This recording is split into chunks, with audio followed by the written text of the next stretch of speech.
Hi, I'm Shelley Maurer, And I'm Cher Emmerich.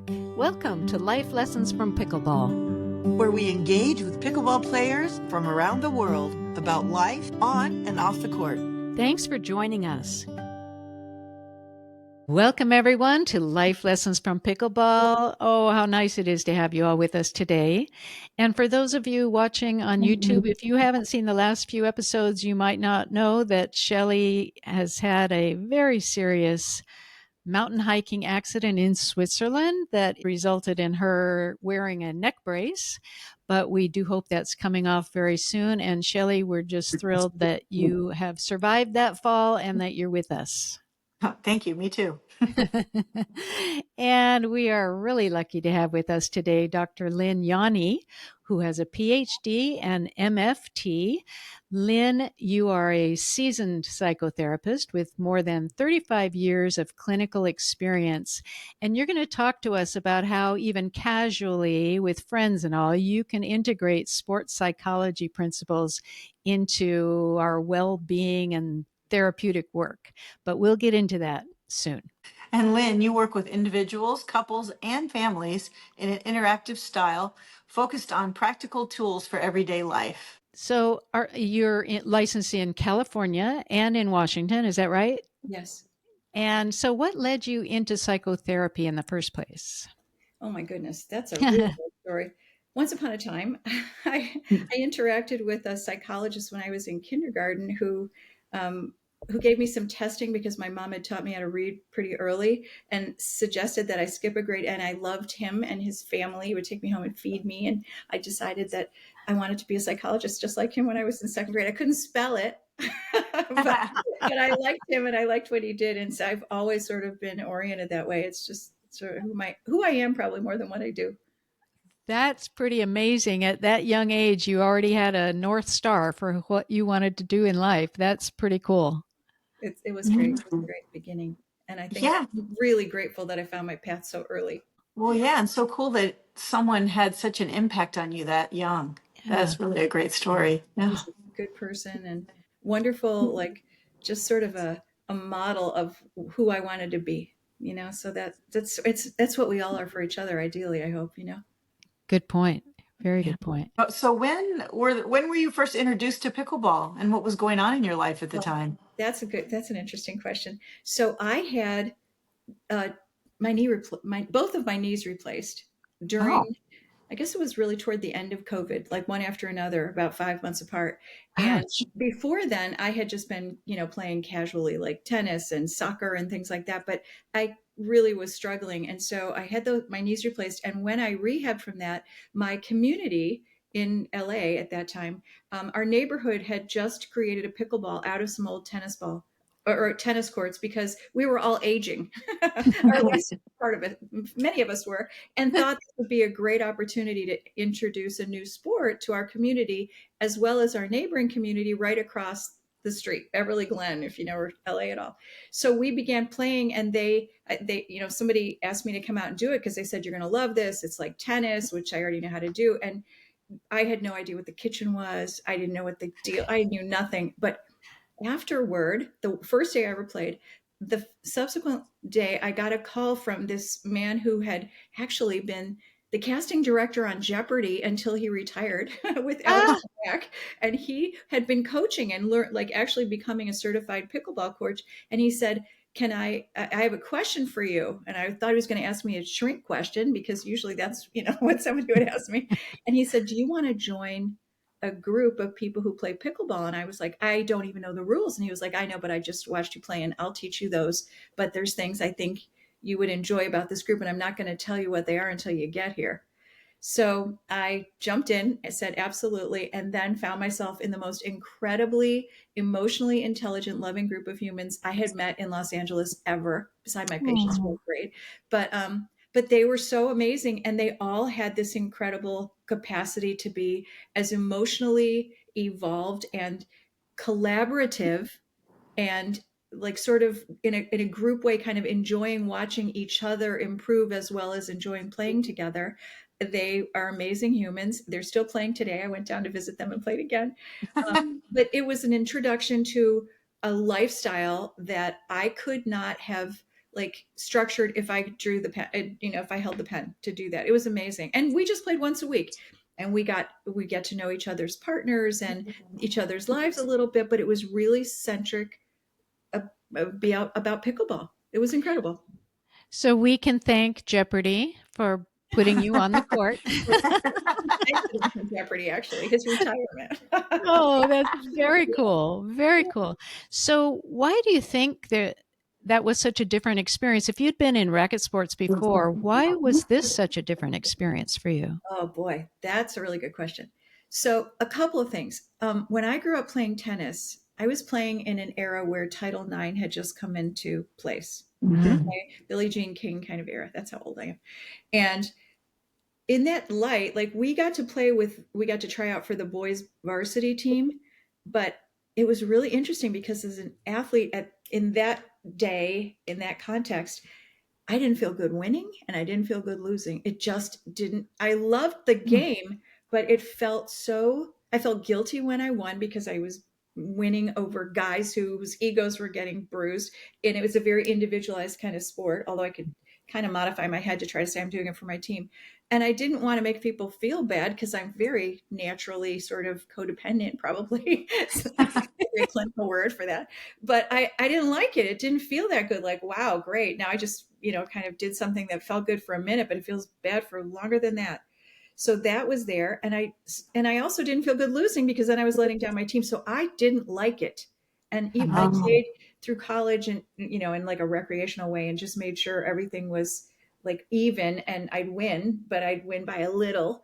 I didn't have a way to do it well. And all of a sudden the world changed when I met pickleball and Glenn and my friends, because it was about fun. It was about enjoying your capacity to still be active at an older age and be decent at something that you could improve at, meet people who were similarly inclined, and basically stay way younger than we would have been had we been, home doing something sedentary and whatever else you could do. Like it changed my world, which I It's think so fun when you get with a group of people where you can really work on your skills, play at a high level, but in a fun way. exactly. Yeah. And celebrate Yeah. each other's good shots Yeah. too, because it's more Yes. synergistically like, oh my God, that was amazing. Now check this out. You can play, you can trash talk a little, whatever you do. But it's Yeah. all in the spirit of collaboration and cooperation and Mhm. connection instead of competition,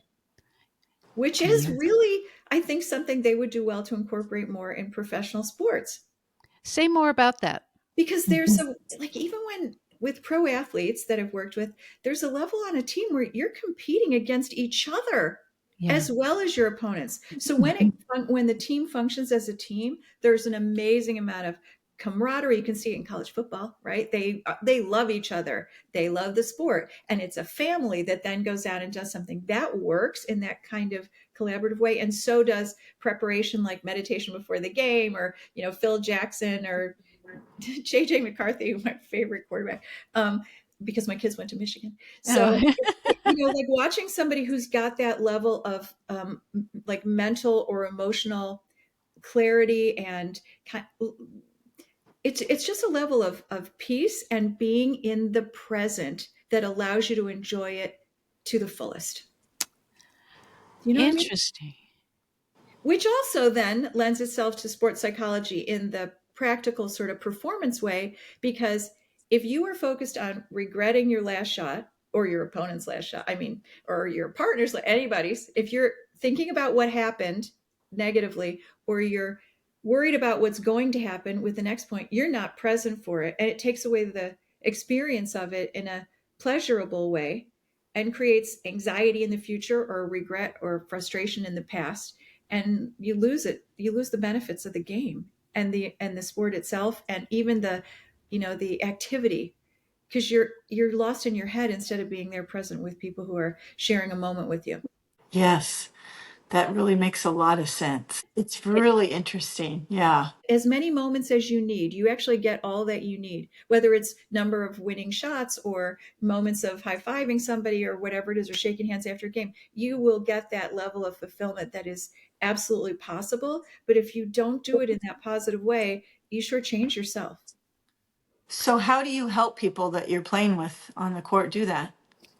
Well, I hope my partner in my last tournament doesn't see this, but I'm like, stop yelling at yourself, because I can, you hear what people are saying to themselves when they're standing next to you and going, oh, I should, whatever I'm doing. It's like, just reset. It's interesting too. I was watching a professional thing the other day, and I kept thinking, why do they reinforce each other when they hit they make an error by tapping their paddles? I didn't even know it was to reset, but it's to reset to the present, not reset to get to a net game or a kitchen dinking game or something. It's really just check back into the present.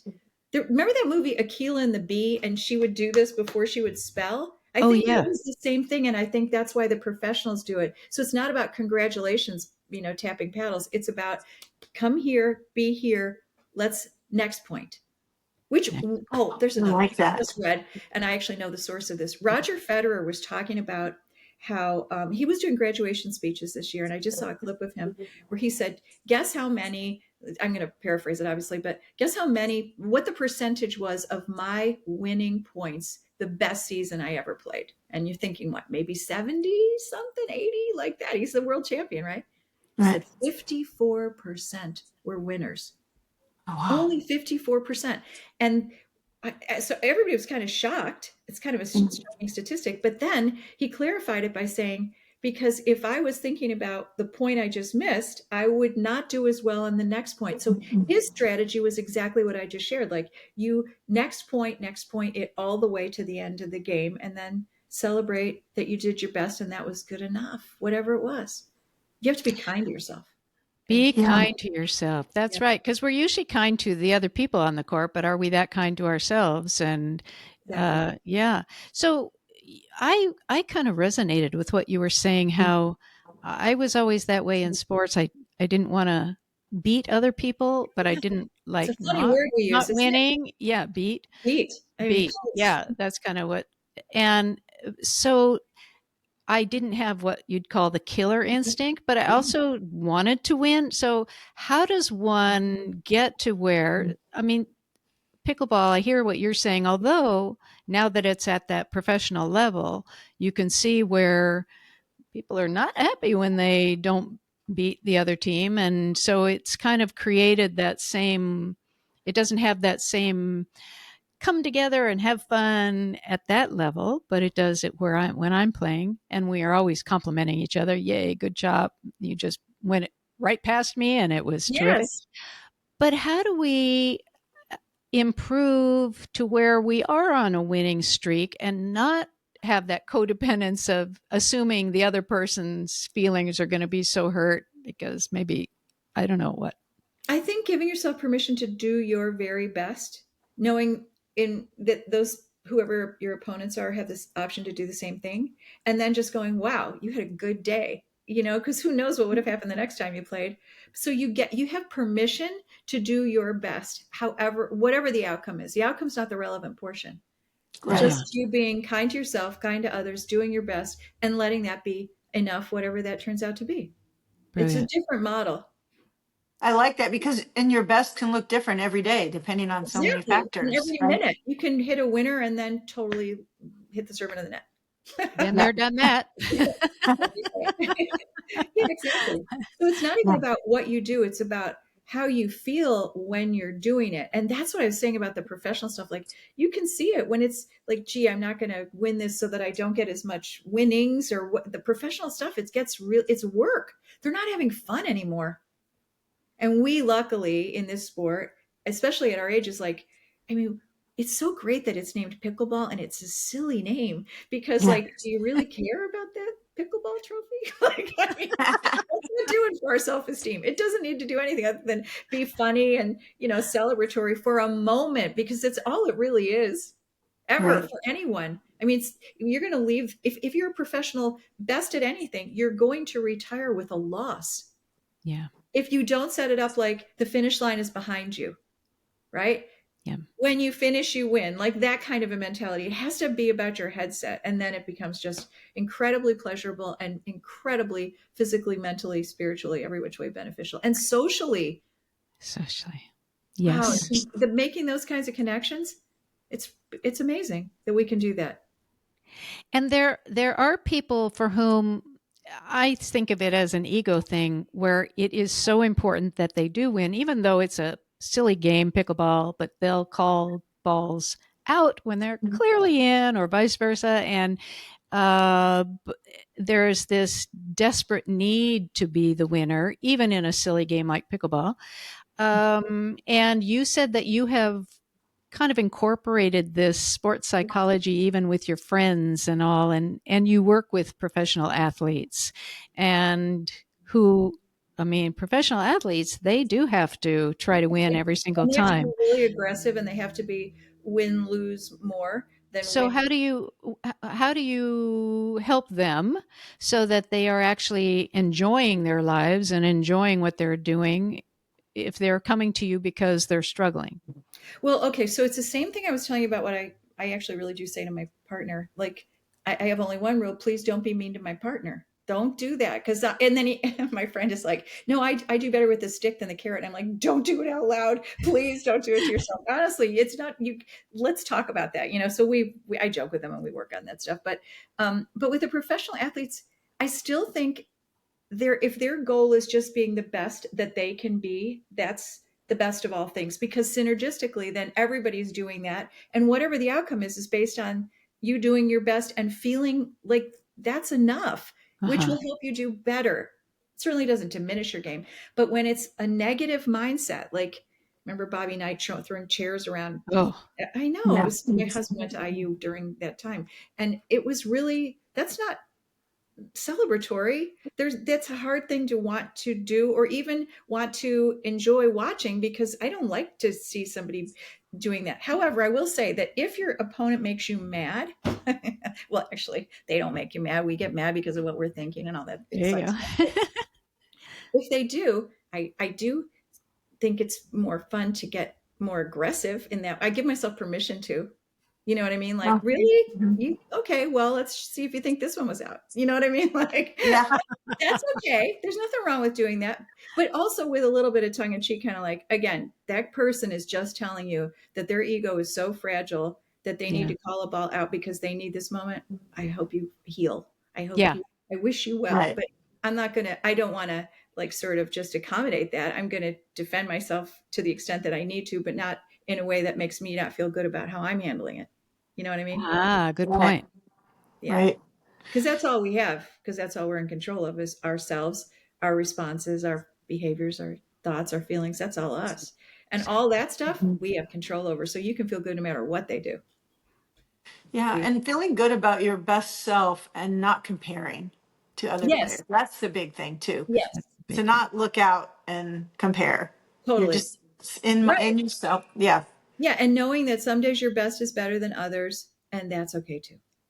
Yeah. So, and I love that pickleball, you can say, so what, and we're not standing on the, and looking at the championship ring in some Super Bowl. Like that would be really hard. It's harder for them to get that. But again, I think the people who wind up feeling the most successful about their careers are the people who actually like have been present for the moments when they had an amazing result or played an amazing game or an amazing point or whatever. They get those wins in a way that helps them feel good about themselves, instead of just setting up a standard they can never actually, they can't cross that finish line if it's perfection. No. Right. In fact, one of our guests was commenting that in order, if we're playing at a level that's a even level with other people, we can't win every game. No, And if we are winning every game, it means we're playing down. And if we're not winning any games, we're playing beyond us. right. And so finding that place where some wins, some lose. And that's just the way it is. Yes. That, And that the only person you're trying to be better than is the person you were yesterday, or the player you yeah. were yesterday, right? And that way you're also not dependent in some way on, or sort of distracted even by how well your partner's doing or not, how well they're not doing. You Uh know what I huh. mean? You just focus on doing the best you can, and that's sufficient. And So it's how does this relate to relationships? Because obviously you're working with people who aren't just into sports, but you're working with people in all different phases of life and relationships, I imagine. So, Exactly. how does this relate? Exactly the same way. Don't be mean to my partner. If you want to have a great partner, be a great partner. Like you just do. It's the same all across the board, right? And you Yeah. come from love and acceptance and understanding as you try to work through disagreements or conflicts or whatever instead of fear. I mean, that's always the kind of the ideal choice, and we're all human, so nobody does it all the time. But again, then you just try again and try to do better the next day. And 5 minutes of doing better is something. So, Right. Yeah. you're just gentle with yourself and accepting and kind of nurturing as well as showing up in the world in the same way. But there's something about pickleball specifically that lends itself to the connection, the collaboration. Like we were talking about tournaments, and you're exchanging numbers with people at the end of a tournament. Like they don't do that in most sports. Well, I will see that person again is how you feel a lot of the time, right? Right. It's like It because we occurs all to me love that pickleball another, so much. When you have a good game or you have fun, you just want to recreate it again, right? And you have so much fun with those people. Give me your number. yeah, Let's play this again. This was so fun, right? We Yes, can recreate it. It's kind of addicting. exactly. It's very addicting. tell us about that, Lynn. Right before the show, you were giving us some information. We said, okay, we want you to share that with our audience. I tell my friends this, and I'm going to share it with you. And I don't know exactly where it came from, but I remember when I read it, the source seemed very credible. And so I shared it with all my friends on the court, which is that part of what's so, I guess it is addicting. It's also just so remarkably fulfilling for people who are older to find something at older ages than, teens or early 20s that they can actually do competently. Yeah. I mean, there's hilarious clips out there of kids going like, "That old grandma person just beat me to like I just lost that whole like they were shocked, right?" But it's so fun to be able to actually be competent at something and hit winners or really good shots because of some background we have in whatever sports we all played or just skill set. But the thing I read is that pickleball is specifically addicting because apparently whenever you hit a winner or you serve an amazing shot or you, I don't know, do whatever you're doing that feels that level of, I just did the most amazing thing, you are getting as much dopamine as you would if you did a bump of cocaine or had an orgasm. So, Oh, reportedly, from this source, they said that's part of what keeps us coming back again and wanting that one more game or, oh, a couple more points. Let's play to 15, whatever it is. We love it. That's really very heady and it's very, very fun. So dopamine that is the molecule of more, right? So it's all about more. And that is so funny. When you told us that, we said, "Oh man, you definitely have to share that." We Yeah. weren't sure. Can I? Yes, you absolutely can. Keeps us healthy that way. oh yes, it keeps us healthy in so many ways. I'm sure you can talk to a million people, like physically, and again socially. How have you I mean, given that we're like in a work world and you can't really interact that much with people you work with, but those are the people you see most of your waking hours until you retire, and then you don't see anybody except maybe your extended family. How do you recreate social groups at ages that are again past college where you're just saying what's your major or Hmm. what school did you go to or something? There's no opportunity for that that's set up because people are so mobile and we move and we don't stay in our hometowns. So recreating a group of people who share something we all love, Yeah. it's very it's amazingly connecting. And we're similar. We're active. We want to connect with other people. The socialization factor in pickleball is probably even more healthy than the physical benefits of the whole like 10 Yeah. years more longevity with quality of life if you do racket sports like pickleball. That's amazing. Is That's a that blue zone Wow. oriented? well, the blues, it's funny you said the blue zones because I read something in the blue zones about Loma Linda being one of the blue zones. And they Mhm. weren't sure at the time I was reading that stuff what it was about. Was it about the religious background? Because I think they're all a particular kind of Is religion. that California, Loma Linda, Yeah. California? And I can't remember what religion it is, but it's kind of, it's like, but they're vegetarian and they're very kind of they have a good connection. So they were trying to identify what factors it was that made this region so, kind of beneficial. And they realized it was the socialization, the Mhm. recreation, and there was a lot of pickleball. Oh my That gosh. was another thing. I thought that was like amazing because because we create groups. Yeah. Yes. Like I bet you have chat groups right now in your Oh phones yeah. Oh, Many. yeah. that are based exactly. Yeah. It's phenomenal. And It when will we is. be able to do that? Maybe book club or where? Is Yeah. it Wow. Dancing, I available guess yet? dance groups, and there are, but Yeah. there is just something, and Mhm. it's easy to enter. It's easy to feel successful pretty quickly in the Exactly. game. And it occurs to me when I was asking you about relationships, here's a good relationship thing that, if one partner wants a little more sex and the other one doesn't, the other one says, "Hey, go play pickleball. Oh, yeah. Well, I'm tired tonight. Go play pickleball." I got a lot of people are going to borrow your line. It's really that's funny. But the Oh my connection gosh. part and the socialization part, like that's also a really specific precursor to longevity. Like isolation Mhm. is like the mother of depression. It's Yeah. horrible. And it's Yeah. really hard not to feel that at some point in one's life, unless you have group outside of family that is actually kind of family as well. Not as much dysfunctional family, more like That family of choice. Yeah. and that's a nice thing with pickleball. You can kind of choose who you want to play with. There are some people who you just know they are not fun to play with. Oh, And so, exactly. And yeah, it's funny how we all sort of self-divide into pods. yeah. Yeah. Pods, we're calling them, yeah. And then we Little switch boxes. off, at least our groups.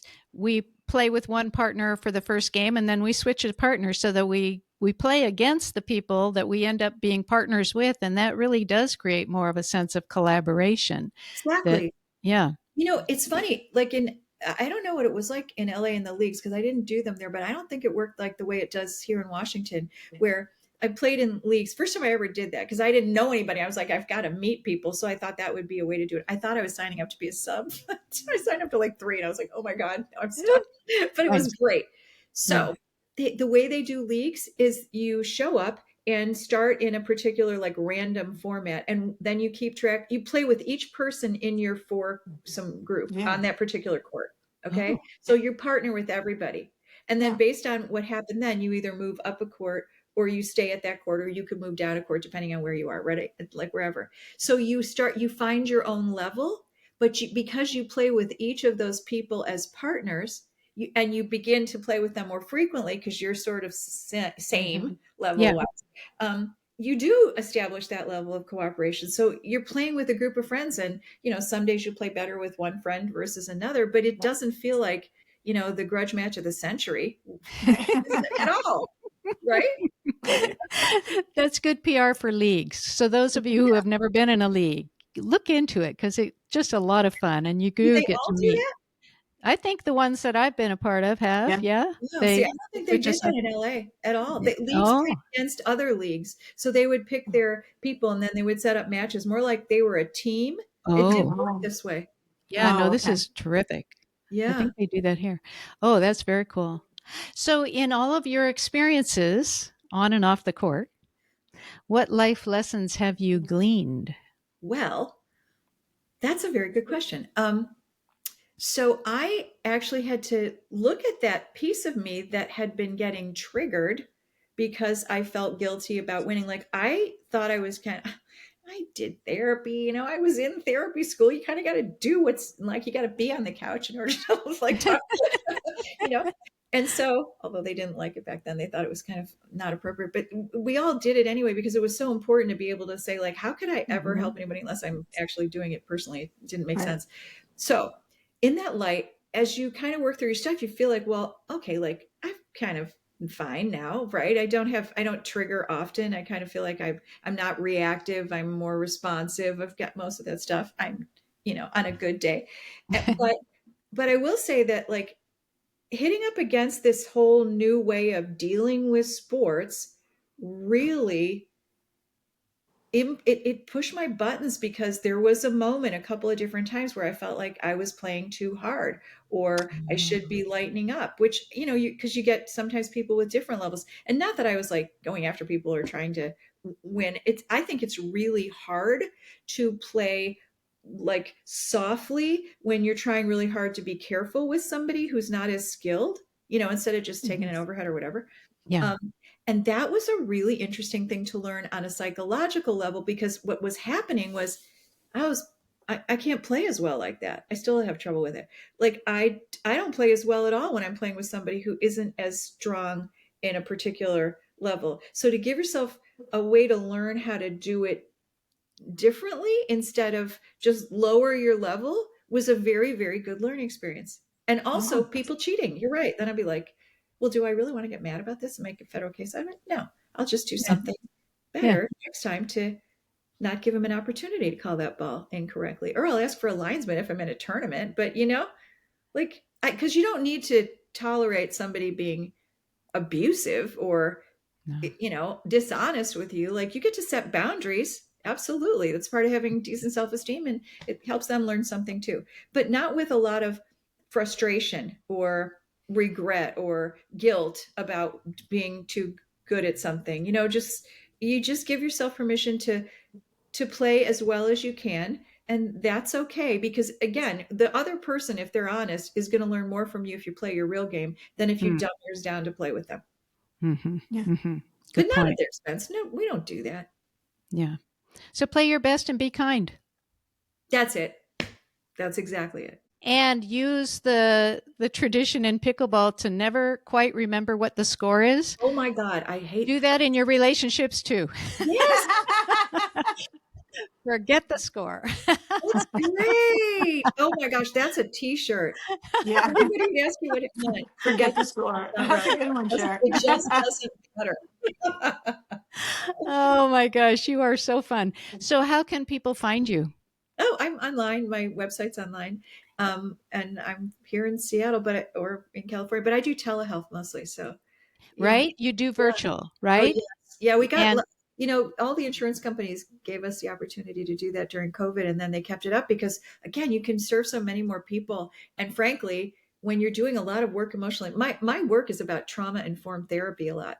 So that's really what my specialty is. And it has to do not just with like what they used to call capital T trauma, like war or World Trade Center or something, but chronic lower level T, which is all of our childhoods, right? So true. Because we all felt pain or fear or frustration, and our coping strategies that were protective have become problematic. So that's when we go to fight or flight or fix. Right? We all have our own little predisposition to do that. But when you work through your old issues, you can make choices that are more like we're talking about now. What do you want to do instead of what do you naturally go to when somebody cheats or pushes your buttons or does whatever they do? And learning about yourself in that way, you have an opportunity to do that, because pickleball will push your buttons simply because of the nature of the fact that it's a game. Yep. Yeah. So reset. Yeah. Unhook those buttons and do your trauma-informed therapy to make sure you're not in your 10-year-old self instead of your grown-up self. Yeah. Yeah. All those things are all good. And enjoy. Be nice to yourself. Be nice to others. Be kind. It's perfect. And enjoy it. And be in the present. Be in the present moment. Well, in this present moment, we feel very grateful for you. So Thank you for being our guest. This has been a lot of fun and very informative. And wow, that bit of data about the addiction to pickleball is going to stay with us for quite a while. Yeah, for sure. It'll last for quite a while. Thank you so much, Lynn. Really, thank you so much. I will look forward to seeing you on the court. Yes. Indeed. And we want to thank you all for joining us today. Really insightful, pretty fun. One of you is feeling tired, send the other one out on the court. That's all there is to it. We really appreciate you joining, and have a great day. And we look forward to a new conversation next week. Bye-bye. Bye-bye. If you love our podcast, we'd be so grateful if you'd take a few seconds to follow or subscribe to Life Lessons from Pickleball. This ensures you'll never miss an episode and helps us continue these wonderful conversations. On Apple Podcasts, Spotify, or wherever you listen, go to the show page and tap the follow button in the top right corner.